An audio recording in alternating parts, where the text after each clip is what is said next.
KPM.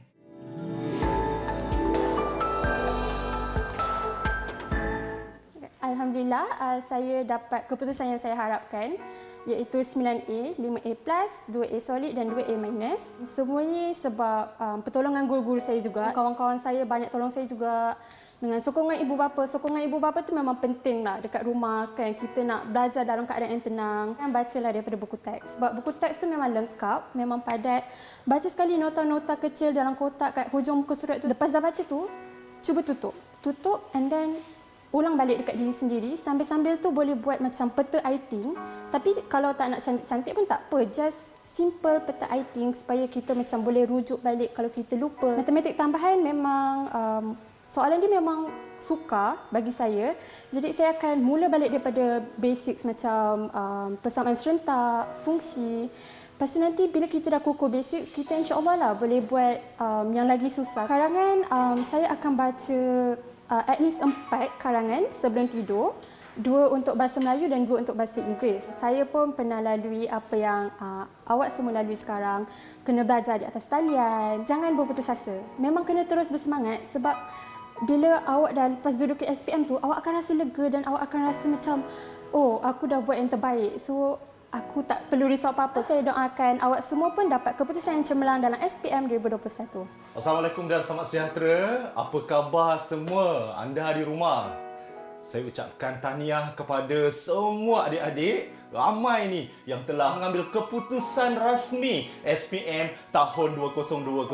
Kepada yang berjaya, abang ucapkan tahniah kerana inilah masanya untuk anda mengubah masa hadapan melalui perjalanan menggapai cita-cita yang diimpikan sejak daripada sekolah rendah. Dengan keputusan peperiksaan ini, anda layak menempatkan diri anda di Menara Gading yang bercita-cita untuk menjadi jurutera mungkin. Dah boleh isi kemasukan untuk diploma di UTM, UTHM ataupun matrikulasi untuk mengambil aliran sains, kejuruteraan, perubatan, pengurusan perniagaan, perakaunan dan sebagainya. Kepada anda yang kurang bernasib baik, anda boleh memohon mana-mana tawaran diploma, sijil atau sebagainya di bawah institusi pendidikan, terutamanya di bawah agensi MARA. Anda boleh mohon Institut Kemahiran MARA dan tak lupa juga kepada calon boleh juga mengambil pra-universiti. Ketika inilah adik-adik kena menyusun atur langkah untuk menentukan kerjaya masa hadapan. Dan dalam masa yang sama, jangan lupa penawaran-penawaran beasiswa tajaan sama ada kerajaan, yayasan ataupun swasta. Jadi, saya ucapkan tahniah kepada yang cemerlang.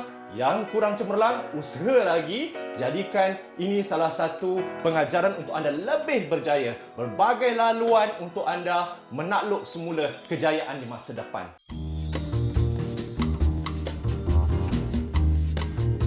Salah satu cara resepi atau petua untuk berjaya dalam SPM ketika pandemik COVID-19 ini ialah macam mana cara dia. Yang pertama ialah fokus 100% PDPR. Kita tak boleh fikir lagi ketika pandemik COVID-19 ini kita akan pergi sekolah. Mungkin kita akan seperti calon tahun 2020 yang hanya bersekolah beberapa hari sahaja tetapi terus terpaksa melalui PKP dan periksa pada bulan awal tahun yang lalu. Dan ketika ini adik kena ubah mindsetting adik. Bahawa pembelajaran itu kena berlaku di rumah dan tak boleh nanti berlengah-lengah, tidak bersungguh-sungguh serta tidak fokus. Dia kata nantilah saya boleh cemerlang, nantilah. Mungkin bulan depan sekolah akan buka. Mungkin nanti cikgu akan sediakan kelas tambahan. No. Wake up, bangun sekarang, mulai hari ini dengan cara apa sekalipun, adik kena fokus mengikut jadual PDPR yang telah cikgu sediakan. Fokus 100% kerana itulah platform, itulah medium untuk adik berjaya seperti rakan-rakan yang baru-baru ini mendapat keputusan cemerlang. Tanpa adik melalui proses pembelajaran PDPR guru ketinggalan. Contohnya adik, kalau kita belajar matematik, kalau kita tinggal setengah jam, apa terjadi? Adik tak faham kan? Adik akan ketinggalan. Menyebabkan apa? Adik tak boleh nak buat tugasan dan latihan yang cikgu berikan. Jadi adik kalau di sekolah pula, adik boleh tengok kawan, tengok buku kau. Boleh tak kau ajar aku? sekarang dah tak boleh jumpa rakan-rakan dah. Dan sebelum meneruskan PDPR bersama guru, adik telah study topik tersebut. Jadi adik pun ada beberapa soalan nak tanyakan kepada cikgu. Kerana ketika ini kita tak boleh pergi bilik guru jumpa cikgu. Ikut jadual. Dan yang penting, awal masuk PDPR.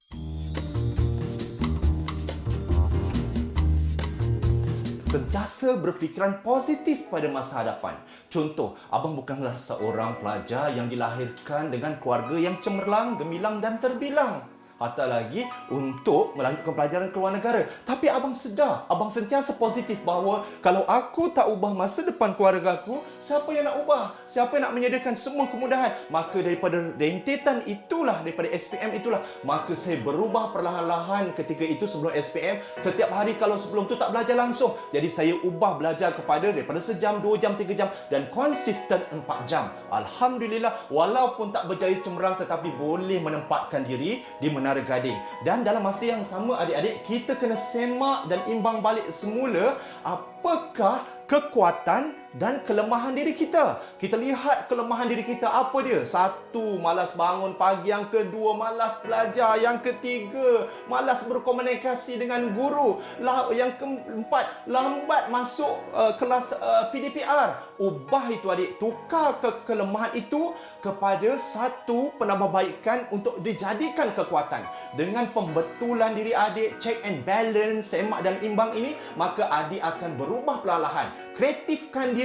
Inilah caranya, inilah ruangnya untuk kita memperbaiki demi menjamin keputusan peperiksaan SPM yang cemerlang pada tahun 2021 ini. Kalau adik tak ubah, tak semak dan imbang atau check and balance terhadap kelemahan diri, terhadap segala masalah yang sebelum ini tidak diselesaikan, unfinished business, contohnya dalam bidang matematik kita sangat lemah dan sebagainya, tetapi ketika ini kita tak dapat berkomunikasi dengan guru, kita tidak dapat berjumpa dengan guru, kita tak dapat berbincang dengan guru, buat masuk dalam grup kumpulan pun tak boleh. Adik boleh menggunakan alternatif saluran medsos, media sosial, WhatsApp, mewujudkan kumpulan-kumpulan rakan belajar secara WhatsApp dan Telegram.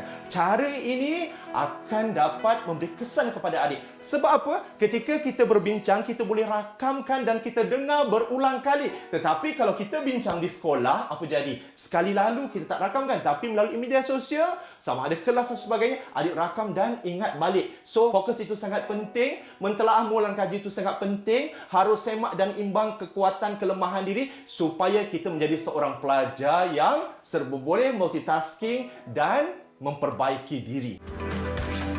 Didik TV KPM. Didik TV KPM.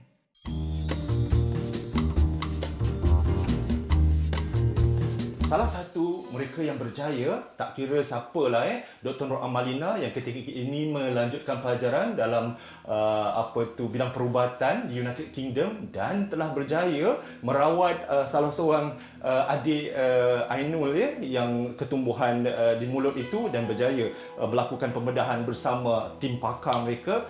Sebenarnya kejayaan beliau adalah bermula daripada matlamat ketika di sekolah dahulu. Jadi adik-adik, untuk kita berjaya, kita harus mempunyai matlamat yang jelas, matlamat yang spesifik dan matlamat yang boleh diukur. Bagaimana kita membina matlamat yang boleh diukur atau spesifik ini? Contohnya, saya nak berjaya dalam SPM, cikgu, itu tidak jelas, itu tidak boleh diukur. Cikgu, saya nak berjaya dalam SPM dengan mendapat keputusan 10A1, 8A1, 11A1 dengan mendapat A dalam sains tulen, biologi A1, fizik A1, kimia A1, bahasa Melayu A1, bahasa Inggeris A1. Itu spesifik. Dan dalam membina matlamat ini kita kena realistik. Contohnya, kalau seandainya kita nak menjadi seorang doktor ataupun kita minat dalam bidang engineering, kejuruteraan ataupun apa sahaja yang melibatkan sains, kita dapati bahawa keputusan kita dalam dalam keputusan subjek sains tulen ini iaitu fizik, kimia, bio berada dalam keadaan kejap kredit, kejap tak kredit, kejap kredit tapi ngam-ngam.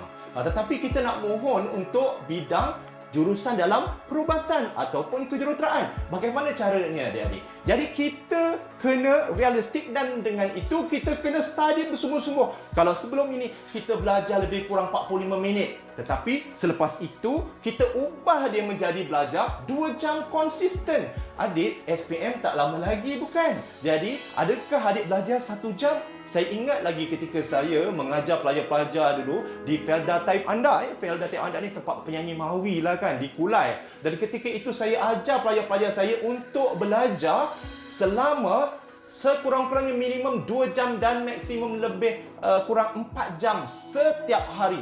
Dan akhirnya pelajar-pelajar ini mendapat keputusan yang cemerlang dalam menyediakan matlamat tadi adik-adik. Di situ juga adik kena fokus kepada kerjaya yang diidamkan. Saya akan menjadi seorang doktor dalam ataupun perubatan, tak kira doktor gigi, doktor pembedahan pakar dan sebagainya. Saya harus masuk dalam Universiti Melaya. Saya harus pergi ke universiti ini. Spesifikkan, sebutkan, boleh disuarakan, dilontarkan, diukur tempohnya, jurusan apa, bidang apa, di mana universiti kedudukannya. Spesifik. Bila adik spesifik, nampak tak? Itulah matlamat yang jelas.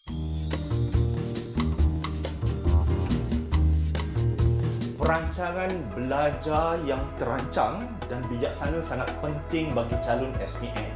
Sebab itu kalau kita lihat pelajar-pelajar cemerlang, kita lihat dia, waktu tempoh dia belajar itu, walaupun kadang-kadang kita tak nampak, tapi apabila duduk di tempat belajar atau study, dia akan lama di situ. Relax cool aja. Dan mereka juga ada waktu beriadah atau kita katakan waktu leisure. Jadi susunlah jadual belajar adik mengikut ruang dan peluang ataupun keutamaan dalam satu subjek. Contohlah adik lemah dalam sains ataupun matematik. Jadi adik tambah waktu yang lebih berganda dalam subjek tersebut untuk memastikan matlamat tadi dipenuhi. Matlamat tadi tercapai. Kelemahan dapat diperbaiki. Betul tak? Dalam masa yang sama saya nak kongsikan salah satu petua ataupun salah satu pengetahuan dalam PDPR ini melalui satu teknik dikenali sebagai teknik JEDA. Teknik JEDA ni adik-adik banyak telah dilakukan ataupun diamalkan oleh para pelajar di universiti mungkin.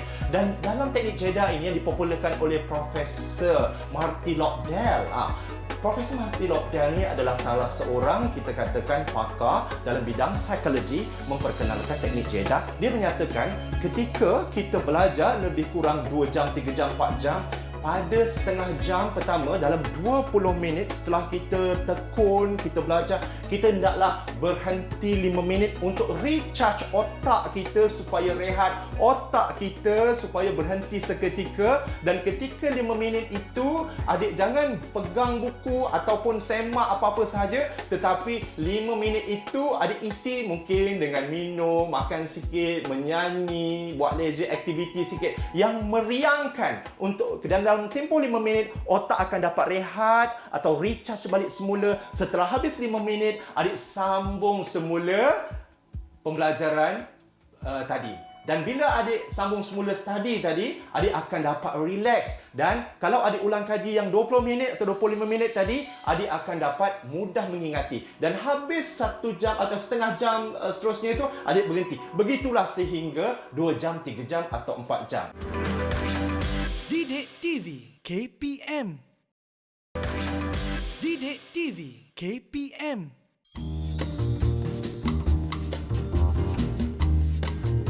Dalam hidup adik-adik, ada tak orang yang adik sangat minat, sangat suka dan teruja? Begitu juga dalam kita belajar. Kita kena membina satu role model ataupun ikon idola kita yang menjadi perangsang untuk kita lebih berjaya lagi. Siapakah dia adik-adik? Mungkin salah satu contoh mereka minat bagaimana untuk menjadi salah seorang pakar perubatan satu hari nanti dengan belajar seperti Dr. Amalina. Ataupun itu dalam bidang perubatan. Mungkin juga nak jadi sebagai seorang angkasawan, iaitu Dr. Shane Muzaffar. Jadi dengan Dr. Shane Muzaffar mungkin yang lelaki tengok segak, kacaknya, pandai sebagai doktor angkasawan lagi, akan merangsang adik untuk menjadi seperti dengan. Tahu tak adik, dengan kita meminati seseorang, lama kelamaan cara kita, gaya kita selain daripada pembelajaran kita, cara kita berfikir lama-lama akan dipengaruhi oleh cara mereka. Dan ini secara tidak langsung akan dapat merangsang kita untuk mencatat keputusan peperiksaan yang lebih baik. Dan ada juga mungkin nak jadi salah seorang usahawan terkenal seperti Syed Mokhtar Al-Buhari. Bila nak menjadi sebagai seorang usahawan terkenal ini, apabila kita tengok Syed Mokhtar Al-Buhari kan bagaimana mempunyai empire perniagaan yang hebat di seluruh dunia dan di Malaysia, setidak-tidaknya dia merangsang adik-adik untuk menggapai belajar di Menara Gading nanti. Ambil bidang apa? Pengurusan perniagaan. Abang kongsi satu peristiwa mengenai satu ahli sukan kita, iaitu juara lomba basikal Malaysia, iaitu Azizul Hasni Awang. Kenal tak Azizul Hasni Awang? Di Eropah, Azizul Hasni Awang ni sangat popular. Dia digelar sebagai The Pocket Rocket Man. Pernah satu ketika adik-adik dalam insiden kejuaraan lomba basikal dunia di Eropah, kayu telah tertusuk di bahagian betisnya, betis dan bertembus, tembus, dan dia teruskan kayuhan tersebut. Akhirnya walaupun dalam keadaan sakit dengan kayu tembus di bahagian betis, dia masih lagi boleh menamatkan perlombaan dan memenangi perlombaan tersebut. Kita ambil apakah potensi, kita ambil sifat dan sikap idola ikon ini sebagai salah satu momentum untuk kita lebih berjaya adik-adik. Dengan cara mereka ini, akhirnya kita akan mencapai apa yang kita impikan. Kadang-kadang adik-adik, kita tidak berjaya dalam bidang akademik. Bukan tak berjaya. Kita tak setaraf dengan kawan-kawan kita yang handal dalam subjek-subjek tertentu dalam aliran sains khususnya. Tetapi kita mempunyai bakat, contohnya masakan, mereka fashion dan sebagainya, persembahan muzik dan sebagainya. Ini adalah bakat-bakat yang boleh dikembangkan, dan apabila dikembangkan, dia boleh menjadi kerjaya masa hadapan adik-adik. Kerana potensi manusia luar biasa dan berlainan antara sama lain. So, keluarkan potensi anda dan carilah ikon role model yang boleh dijadikan momentum untuk anda terus berjaya.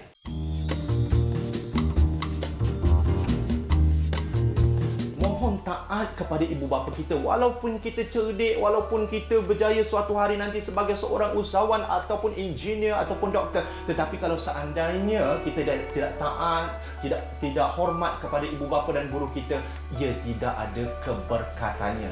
Jadi ketika kita menuntut ilmu ini, saya yakin pelajar-pelajar keputusan SPM 2020 ini adalah salah satu cara resipi kejayaan mereka adalah restu ibu bapa, patuh kepada ibu bapa dan guru.